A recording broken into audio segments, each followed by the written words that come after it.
ತಿಳ್ಕೊಂಡು ಮಾಡ್ರಿ ಗಣಿತಗಳನ್ನು ಭಾಳ ಚಲೋ ಇವು ಚಂದಂಗೆ ತಿಳ್ಕೊಂಡು ಇಲ್ಲೇ ಶೇಕಡ ಲೆಕ್ಕಗಳು ಏನು ಮುಂದಿನ ಬರ್ತಾವ ಎಲ್ಲ ವಿಚಾರ ಮಾಡಿ ಮಾಡತಕ್ಕಂಥ ಲೆಕ್ಕಗಳು ಬರ್ತಾವ. ಯಾಕಂದ್ರೆ ಈಗ ಆಲ್ರೆಡಿ ನಿಮಗೆ ಶೇಕಡ ಲೆಕ್ಕಗಳು ಆಗಿ ಹೋಗ್ಯಾವ ಹಿಂದೆ, ಆದ್ರೂ ಒಂದು ಎರಡು ಮಾದರಿ ಇರಲಿ ಅಂತ ಇದ್ರಾಗ ಹಾಕಿರ್ತನು. ಮಾಡ್ರಿ, ಶಾಣ್ಯರಾಗ್ರಿ, ಬಿಡಿಸ್ರಿ. ಬಿಡಿಸೋದಾದಿಂದ ನಾ ಹೇಳೋದು ತಿಳ್ಕೊರಿ. ಎಲ್ಲರೂ ಬೋರ್ಡ್ ಕಡೆ ನೋಡ್ರಿ. ಒಂದು ಹಳ್ಳಿಯಲ್ಲಿ 3,000 ಜನರಿರುವರು. ಒಂದು ಹಳ್ಳಿ ಒಳಗೆ 3,000 ಜನರು ಇದ್ದಾರೆ. ಅವ್ರೇನು ಹೇಳ್ತಾರೆ, ಅವರಲ್ಲಿ ಶೇಕಡ 40 ವಯಸ್ಕರು ಅಂದ್ರೆ ದೊಡ್ಡವರು. ವಯಸ್ಕರು ಅಂದ್ರೆ ದೊಡ್ಡವರು ಇದ್ದಾರೆ. ವಯಸ್ಕರ ಸಂಖ್ಯೆ ಎಷ್ಟು ಅಂತ ಕೇಳ್ಯಾರಂದ್ರೆ ಇದು ಸಜಾತಿ. 144 ಕಡಿದು ಬೇಡ. ಯಾಕೆ? ಅವ್ರು ಕೊಟ್ಟದ ಪ್ರಮಾಣನು ವಯಸ್ಕರೇ ಅಂತದ, ಕೇಳಿದ್ದನು ವಯಸ್ಕರದ. ಅಂದ್ರೆ 100 ಜನಸಂಖ್ಯೆಗೆ 44 ವಯಸ್ಕರು. 3,000 ಜನಸಂಖ್ಯೆಗೆ ಎಷ್ಟು ವಯಸ್ಕರು ಅಂತ ನೇರವಾಗಿ ಹಚ್ಕೋಬೇಕು. ಆಮೇಲೆ ಚಿಕ್ಕವರು ಅಂತ ಕೇಳಿದ್ದ ಅಂದ್ರೆ 100ರಾಗ 44 ಕಳಿಬೇಕು. ಚಿಕ್ಕವರು, ಪ್ರಾಯದವರು, ಸಣ್ಣವರು, ಹಿಂಗೆ ಕೆಲವೊಂದು ಪ್ರಶ್ನೆಗಳು ಬಿದ್ದಾಗ ವಿರುದ್ಧ ಗಣಿತಗಳಾಗ್ತವೆ. ಇದು ಸಜಾತಿ ಗಣಿತದ ಅಂದ್ರೆ ಯಾವ ಪ್ರಮಾಣ ಕೊಟ್ಟಾನ ಅದೇ ಪ್ರಮಾಣದ ಜನಸಂಖ್ಯೆ ಕೇಳ್ಯಾನ. ವಯಸ್ಕರ ಪ್ರಮಾಣ ಕೊಟ್ಟಾನ, ವಯಸ್ಕರ ಸಂಖ್ಯೆ ಕೇಳ್ಯಾನ. ನೀವು ಯಾವ ಬದಲಾವಣೆ ಮಾಡಂಗಿಲ್ಲ. 100 ಜನಸಂಖ್ಯೆ ಇದ್ದಾಗ 44 ವಯಸ್ಕರು ಅಂತ ಬರ್ಕೋಬಹುದು. ನೀವು ಹೆಂಗೆ ಈ ಗಣಿತಗಳನ್ನು ಹೇಳಾಗ ನೀವು ಸ್ಪಷ್ಟ ತಿಳ್ಕೊಂಡು ಬಿಟ್ರಿ ಅಂತಂದ್ರೆ ಹೆಚ್ಚಾನೆಚ್ಚ ನಿಮಗೆ ಶೇಕಡ ಲೆಕ್ಕದೊಳಗೆ ಏನಿರ್ತದಂದ್ರೆ ಭಾಳ ವಿಶೇಷವಾದಂಥ ಗಣಿತಗಳು ಇರ್ತಾವೆ. ಇನ್ನೊಂದು, ನಾವು ಸೈನಿಕ್ ಸ್ಕೂಲ್ ನವೋದಯ ಗಣಿತಗಳನ್ನು ನಿಮಗೆ ಚಟುವಟಿಕೆ ಅಂತ ತಿಳ್ಕೊಂಡು ನಾವು ವಾಟ್ಸಪ್ ಗ್ರೂಪ್ದಾಗ ಹಾಕ್ತೀವಿ. ವಾಟ್ಸಪ್ ಗ್ರೂಪ್ ಅಂದ್ರೆ ಏನಂದ್ರೆ, ಯಾರು ಅಭ್ಯಾಸ ಮಾಡ್ತೀರಿ, ನನ್ನ ಹೋಮ್ವರ್ಕ್ಗೆ ಯಾರು ನನಗೆ ಆನ್ಸರ್ ಮಾಡ್ತೀರಿ, ಆಮೇಲೆ ನಾ ಕೊಟ್ಟ ಅಭ್ಯಾಸನ ನೀವು ಸ್ಕ್ರೀನ್ಶಾಟ್ ಹೊಡೆದು ಕಳಿಸ್ಬೇಕಾಗ್ತದೆ. ಅಷ್ಟು ಪ್ರಯತ್ನ ಮಾಡೋರಷ್ಟೇ ವಾಟ್ಸಪ್ ಗ್ರೂಪಿಗೆ ನಿಮ್ಮ ನಂಬರ್ಗಳನ್ನು ಕೊಡಿಸ್ಬೇಕು. ಸುಮ್ಮನೆ ನೋಡ್ತಾನಂದ್ರೆ ವಾಟ್ಸಪ್ ಗ್ರೂಪ್ ಹೋದಾಗ ನಾವು ತಗೊಳ್ಳಿಕ್ಕೆ ಬರುವುದಿಲ್ಲ. ಇನ್ನು ನಿಮಗೆ ಜೂನ್ ಅದ ಈಗಿಂದ ಅಡ್ವಾನ್ಸ್ ಹೇಳಿಕತ್ತನ. ಆ ವಾಟ್ಸಪ್ ಗ್ರೂಪದ ನಿಯಮಗಳು ಏನು ಅಂದರೆ, ವಾಟ್ಸಪ್ ಗ್ರೂಪದಲ್ಲಿ ಟೈಮ್ ಟು ಟೈಮ್ ಅಭ್ಯಾಸ ಬರುತ್ತದೆ. 24 ಗಂಟೆ ನಿಮ್ಮ ಹ್ಯಾಂಡ್ ಓವರ್ ಅಭ್ಯಾಸ ಇರುತ್ತದೆ. ಆಮೇಲೆ ನಿಮಗೆ ಒಂದು ಸೀರಿಯಲ್ ಮಾಡಿ ಆ ಗಣಿತಗಳನ್ನು ಬರ್ಕೋಬೇಕಾಗ್ತದೆ. ವರ್ಕ್ ಮಾಡಿದ್ದನ್ನು ಸ್ಕ್ರೀನ್ಶಾಟ್ ಹೊಡೆದು ಕಳಿಸ್ಬೇಕಾಗ್ತದೆ. ಆಮೇಲೆ ದಿನಾಲೂ ನಿಮ್ಗೆ ಯಾವ ನಿಮ್ಮ ಸಮಸ್ಯೆ ಆಗಿರ್ತಾವೆ ಮತ್ತೆ ಹೆಚ್ಚು ಮಾದರಿ ಬೇಕಂದ್ರೆ ನೀವು ವಾಯ್ಸ್ ಮೆಸೇಜ್ ಹಾಕ್ಬೋದು ನಮಗೆ.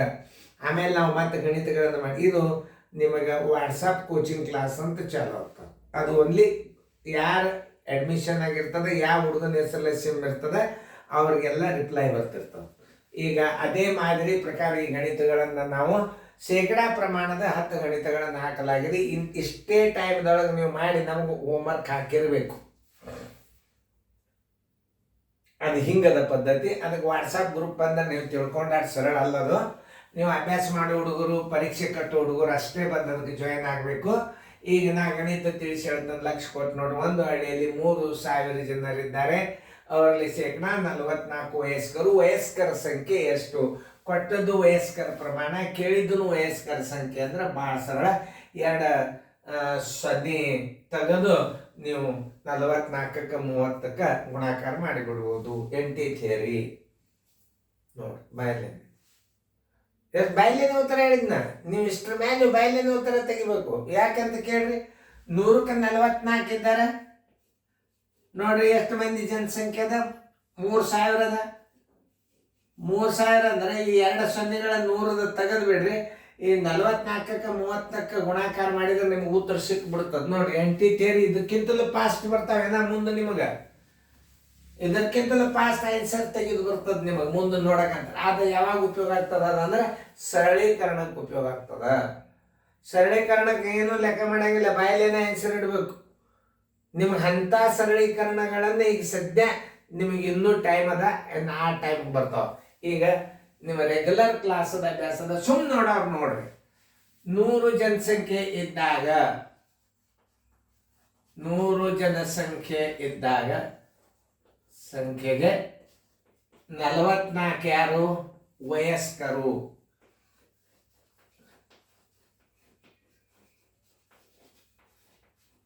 3,000 ಜನಸಂಖ್ಯೆ ಇದ್ದಾಗ ವಯಸ್ಕರ ಸಂಖ್ಯೆ ಎಷ್ಟು? 3000 ಗುಂಡ್ಲೆ 44 ಡಿವೈಡೆಡ್ ಬೈ ಇಲ್ಲಿ 100 ಬಂತಂದ್ರೆ 2 ಸೊನ್ನೆ ತೆಗೆದು ಗುಣಾಕಾರ ಮಾಡಿರೋದು ಮೊದಲೇ ಹೇಳಿಬಿಟ್ರೆ ನೋಡ್ರಿ. ಇವು 2 ಸೊನ್ನೆ ಅದು, ಇವು 2 ಸೊನ್ನೆ. 30ಕ್ಕೆ 44ಕ್ಕೆ ಗುಣಾಕಾರ ಮಾಡಿರಿ. 44 ಗುಂಡ್ಲೆ 30. 3 4ಲೆ 12, 3 4ಲೆ 12, 1 13. ಈ ಸೊನ್ನೆ ತಂದು ಇಲ್ಲಿ ಇಟ್ಟು ಬಿಡ್ರಿ. 1320 ಆಯ್ತು. 1320 ಸರಿಸ್ಕೊಟ್ಟು 1320. ಉತ್ತರ ಸಂಖ್ಯೆ ಎ.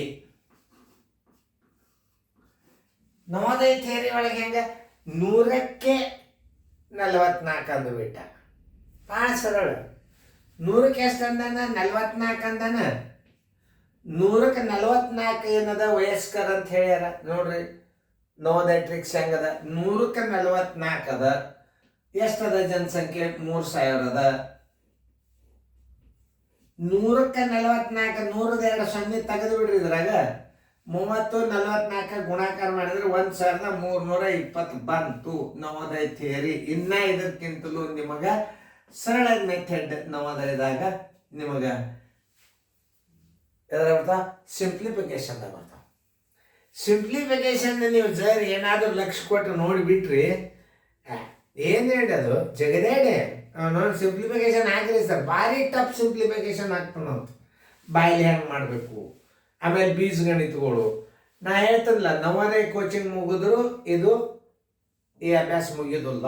ನೀವು ಎಷ್ಟು ಇದನ್ನು ಪೂರ್ತಿ ಎಲ್ಲ ಅಭ್ಯಾಸ ಕಲಿತೀರಿ, ನಾಳೆ ಬ್ಯಾಂಕಿನ ಆಫೀಸರ್ ಆಗೋದು, ಬ್ಯಾಂಕಿನ ಮ್ಯಾನೇಜರ್ ಆಗೋದು ಎಲ್ಲ ಬರ್ತದೆ ನೋಡಿದ್ರಾಗ. ಅಭ್ಯಾಸ ಕ್ರಮಬದ್ಧವಾದ ವಿಡಿಯೋಗಳು ಬರ್ತಾವೆ. ಈಗ ನೋಡ್ರಿ, ಒಂದು ಹಳ್ಳಿಯಲ್ಲಿ 6000 ಜನರಿರುವರು. ಜನಸಂಖ್ಯೆ ಎಷ್ಟು? 6000. ಇದಂತೂ ನಿಮ್ಗೆ ಗೊತ್ತಾತ, ಬರ್ಕೊಳ್ಳೋಣ. ಜನಸಂಖ್ಯೆ ಬರೋಬರಿ. ಒಟ್ಟು ಜನಸಂಖ್ಯೆ ಎಷ್ಟದ? 6000 ಅದ. 6000 ಜನಸಂಖ್ಯೆ ಅದ ಅಂದಾಗ ಅದರಲ್ಲಿ ಪುರುಷರು 45. ಪುರುಷರ ಪ್ರಮಾಣ ಶೇಕಡಾದಾಗದ ಅಂದ್ರೆ ಅದಕ್ಕೆ ಪ್ರಮಾಣ ಅಂತ ಬರಿಬೇಕು. ಪುರುಷರ ಪ್ರಮಾಣ ಬರೋಬ್ಬರಿ ಎಷ್ಟು? 45%. 100 ಜನಸಂಖ್ಯೆಗೆ 45 ಇದು ತಲೆಯಾಗಿರ್ಲಿ. ಈ 100 6000 ಒಂದೇ ಕಡೆ ಹೋಗ್ತಾವ. ಮಹಿಳೆಯರ ಪ್ರಮಾಣ ಬರೋಬ್ಬರಿ. ಮಹಿಳೆಯರ ಪ್ರಮಾಣ ಬರೋಬ್ಬರಿ ಎಷ್ಟು? 35%. ಕೇಳಿದ್ದೇನವ ಬಾಲಕರ ಸಂಖ್ಯೆ ಕೊಟ್ಟನ, ಬಾಲಕಿಯರ ಸಂಖ್ಯೆ ತೆಗಿಬೇಕಾದ್ರೆ ನೀವು ಹುಡುಗರ ಸಂಖ್ಯೆ ಮೊದಲು ತಕ್ಕೊರಿ. ಒಟ್ಟು ಮಕ್ಕಳ ಸಂಖ್ಯೆ ತಕ್ಕೊಂಡು ಬಿಡ್ಬೇಕು. ಒಟ್ಟು ಮಕ್ಕಳ ಸಂಖ್ಯೆ ತಕ್ಕೊಂಡು ಬಿಡ್ರಿ ಅಂದ್ರೆ ತಾನೇ ಬರ್ತದೆ. ಮಕ್ಕಳ ಸಂಖ್ಯೆ ಬರೋಬ್ಬರಿ ಎಷ್ಟು? ಇಷ್ಟು ತಕ್ಕೊಂಡು ನೀವು ಹೇಳ್ತಂದು ಆಮೇಲೆ ನೋಡಿ ಹೆಸರುಗಳ ಮಕ್ಕಳ ಸಂಖ್ಯೆ ಬರೋಬ್ಬರಿ. ಶೇಕಡಾ ಮಕ್ಕಳ ಸಂಖ್ಯೆ ಬರೋಬ್ಬರಿ. ಶೇಕಡಾ ಮಕ್ಕಳ ಸಂಖ್ಯೆ ಬರೋಬ್ಬರಿ 100 ಮೈನಸ್ ಪುರುಷರು 45 ಪ್ಲಸ್ ಮಹಿಳೆಯರು 35 ಬರೋಬ್ಬರಿ ಎಷ್ಟಾಯ್ತು? 100 ಒಳಗೆ 80 ಕಳೆಯಿರಿ 20 ಒಟ್ಟು ಮಕ್ಕಳ ಸಂಖ್ಯೆ ಸಿಗ್ತೇವೆ. 100 ಜನಸಂಖ್ಯೆ 20 ಮಕ್ಕಳು. 6000ಕ್ಕೆ ಎಷ್ಟು ಮಕ್ಕಳು ತಕ್ಕೋಬೇಕು ನೀವು ನೋಡ್ರಿ. 100 ಜನಸಂಖ್ಯೆ ಇದ್ದಾಗ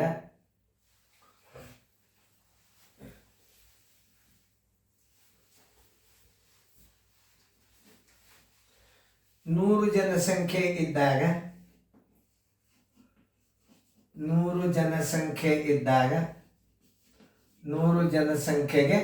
20 ಮಕ್ಕಳು. 20 ಮಕ್ಕಳು. ಒಟ್ಟು ಜನಸಂಖ್ಯೆ ಎಷ್ಟದ ನೋಡ್ರಿ? 6000 ಜನಸಂಖ್ಯೆಗೆ 6000 ಜನಸಂಖ್ಯೆಗೆ ಮಕ್ಕಳ ಸಂಖ್ಯೆ ಎಷ್ಟು?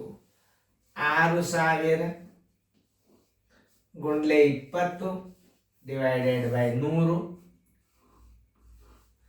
ನೋಡ್ರಿ ಇವೆರಡು ಸೊನ್ನೆ ಅದು, ಇದೊಂದು ಸೊನ್ನೆ ತೆಗೀರಿ. 600 2ಲೆ 1200 ಏನಾದ್ರು ಒಟ್ಟು ಮಕ್ಕಳಾದ್ರು ಈ 1200 ಮಕ್ಕಳ ಒಳಗೆ ನೀವು ಯಾರ್ದು ಕಳಿಬೇಕೀಗ? ಹುಡುಗರ ಸಂಖ್ಯೆ ಎಷ್ಟು ಕೊಟ್ಟಾನ? ಬಾಲಕರದು 700 ಕೊಟ್ಟಾನ. ಏನು ಕೊಟ್ಟಾನ? ಬಾಲಕರದ್ದು ಎಷ್ಟು ಕೊಟ್ಟಾನ? 700 ಕೊಟ್ಟಾನ. ಅವಾಗ ನೀವೇನು ಮಾಡಬೇಕು? ಬಾಲಕಿಯರ ಸಂಖ್ಯೆ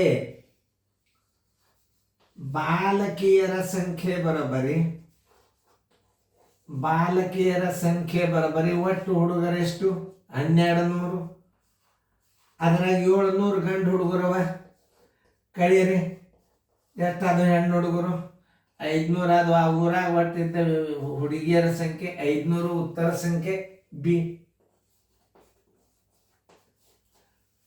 ನೀವು ಇಂಥ ಗಣಿತಗಳೇನಾರೆ ಮಾಡೋದು ಕಲ್ತ್ರಿ, ನಿಮಗೆ ಒಂದು ಶೇಕಡಾ ಪ್ರಮಾಣ ಗಣಿತಗಳನ್ನು ಪರ್ಫೆಕ್ಟ್ ಆಗಿ ಬಿಟ್ರಿ ಅಂದ್ರೆ ನಿಮಗೆ ಯಾವ ಗಣಿತಗಳು ನಿಮಗೆ ತಡಿ ಹಿಡಿಯೋದಿಲ್ಲ. ಇದು ನನ್ನ ಚಾಲೆಂಜ್. ನೀವು ಕ್ರಮಬದ್ಧವಾಗಿ ಬರೀ ಶೇಕಡಾ ಪ್ರಮಾಣ SL ಒಂದು ನೋಡ್ಕೋರಿ. ನೀವು SL ಒಂದು ನೋಡ್ಕೊಂಡ್ರಿ ಅಂತಂದ್ರೆ ಈಗಲ್ಲ, ನೀವು ಪ್ರಾರಂಭ ಮೇದಿಂದ ಏನು ಚಾಲು ಆಗ್ತದೆ, ಜೂನ್ದಿಂದ ಆ ಕಡೆದು ಡೌನಾಲ್ ಬಂದಿದ್ದು ಈ ಶೇಕಡಾ ಪ್ರಮಾಣಕ್ಕೆ ಹೆಚ್ಚು ಕಾಣಿಸಿತ್ತು. ಈಗ ಶಾಣ್ಯರಿದ್ದವ್ರು ಈಗ ನೋಡ್ಕೊಂಡು ಅಭ್ಯಾಸ ತಿಳ್ಕೊಂಡ್ರಿ ಅಂದ್ರೆ ಮುಂದೆ ನಿಮಗೆಲ್ಲ ಗಣಿತಗಳು ಭಾಳ ಸರಳ ಬರ್ತಾವೆ. ಈ ಲೆಕ್ಕ ನಿಮಗೆ ತಿಳಿದದ ಅಂತ ತಿಳ್ಕೊಂಡು ಇನ್ನೊಂದ್ಸಲ ತಿಳಿಸಿ ಹೇಳ್ತಾನೆ. ಜನಸಂಖ್ಯೆ ಎಷ್ಟದ? 6000 ಅದ. ಪುರುಷರ ಪ್ರಮಾಣ 45 ಅದ. ಮಹಿಳೆಯರ ಪ್ರಮಾಣ 35 ಅದ. ಆಮೇಲೆ ಒಟ್ಟು ಜನಸಂಖ್ಯೆ ಎಷ್ಟು ತಿಳ್ಕೊಬೇಕು? 100 ಅಂತ ತಿಳ್ಕೊಬೇಕು. ಈ 45 35 ಕೂಡಿಸಿ ಕಳೆದರೆ ಅಂದ್ರೆ ಆ 100ರೊಳಗೆ ಮಕ್ಕಳ ಪ್ರಮಾಣ ಬರ್ತದೆ. 100ರೊಳಗೆ 80 ಕಳೆದ್ರೆ 20 ಏನಾಗ್ತದೆ? ಮಕ್ಕಳು ಬರ್ತಾರೆ. ಅದರ ಗಂಡು ಹುಡುಗರು ಬಂದು ಹೆಣ್ಣು ಹುಡುಗರು ಬಂದು 100 ಜನಸಂಖ್ಯೆಗೆ 20 ಮಕ್ಕಳು. 6000 ಜನಸಂಖ್ಯೆಗೆ 1200 ಮಕ್ಕಳು. ಆ 1200 ಮಕ್ಕಳದೊಳಗೆ ಹುಡುಗಿಯರ ಸಂಖ್ಯೆ ಬೇಕಾಗೈತೆ ನಿಮಗೆ. ಆ ಬಾಲಕಿಯರ ಸಂಖ್ಯೆ ಬರಬೇಕಾದ್ರೆ ಒಟ್ಟು ಹುಡುಗರ ಸಂಖ್ಯೆದಾಗ ಬಾಲಕರ ಸಂಖ್ಯೆಯನ್ನು ಕಳೆದ್ರೆ ಬಾಲಕಿಯರ ಸಂಖ್ಯೆ ಬರ್ತದೆ. ಇದು ಥಿಂಕಿಂಗ್ ಪವರ್ ಅಂತಾರೆ ಇದಕ್ಕೆ. ನಂದೇನು ಪ್ರತಿಯೊಂದು ಮನೆಯೊಳಗೆ ಟ್ಯೂಷನ್ ಕ್ಲಾಸ್ ಇದ್ದಂಗೆ ಡೈರೆಕ್ಟ್ ನಿಮಗೆ ಯೂಟ್ಯೂಬ್ದಾಗ ನೀವು ಲ್ಯಾಪ್ಟಾಪ್ದಾಗ ನೋಡ್ಬೋದು, ಆಮೇಲೆ ಮೊಬೈಲ್ದಾಗ ನೋಡ್ಬೋದು, ಆಮೇಲೆ ಟ್ಯಾಬ್ದಾಗ ನೋಡ್ಬೋದು, ಆಮೇಲೆ ವಾಟ್ಸಪ್ ಕ್ಲಾಸ್ನ್ಯಾಗ ಬಂದು ಜಾಯ್ನ್ ಆದ್ರೆ ನೀವು ರಿಪ್ಲೈ ಮಾಡಬೇಕಾಗ್ತದೆ ಹೋಮ್ವರ್ಕ. ಕೇರ್ಫುಲ್ ಏನು ನೋಡ್ರಿ. ನಾಳೆ ಜೂನ್ದಿಂದ ವಾಟ್ಸಪ್ ಕ್ಲಾಸ್ ಹೆಂಗನ್ನು ತೋರಿಸ್ಬೋದು. ನೀವು ನಂಬರ್ ಕೊಟ್ಟಿರೋದ.